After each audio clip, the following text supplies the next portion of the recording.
কবি সুনীল গঙ্গোপাধ্যায়ের পাহাড় ডাকে। অনেক দিন পাহাড় না দেখলে চোখ খড়খড় করে। অনবরত সমতল সব কল্পনাকে বিকল করে দেয়। বাংলা একাডেমিতে মিটিংয়ের সময়ও আমাকে হাতছানি দিয়ে ডাকে ঢেউ খেলানো টিলা, চড়াই উতরাই, চড়াই উতরাই, এই তো জীবনের ছন্দ। মহাপ্রতাপান্বিত আকাশছোঁয়া এক শিমুল গাছের পাশেই এক গভীর খাদ, অন্ধকার জনির সঙ্গে উপমা। সেখানে কতবার ঝাঁপ দেবার কথা ভেবেছি। কখনো কখনো সত্যি ঝাঁপ দিতে গেলেও হাত দুটো হয়ে গেছে পালকের ডানা। মেঘ সাঁতরে উড়ে গেছি নীরা নাম্নী এক নাছোড়বান্দির সমীপে, যদিও জানি এই রমণী তিরস্কারিণী বিদ্যা শিখে নিয়েছে।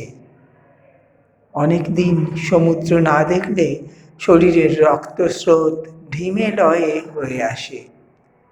আমরা তো সবাই সমুদ্রের সন্তান, শুধু মেয়েরাই তো মনে রেখেছে সমুদ্র স্নানে তাদের পুলক চিৎকার ঠিক শীতকার বলে মনে হয় না। সব অকাজ পায়ে ঠেলে আমি ছুটে যাচ্ছি সমুদ্রের দিকে।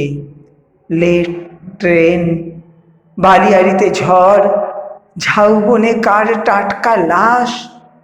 বিভূতিভূষণ যেমন নিজের মৃত মুখ দেখতে পেয়েছিলেন, তেমনি কি আমিও?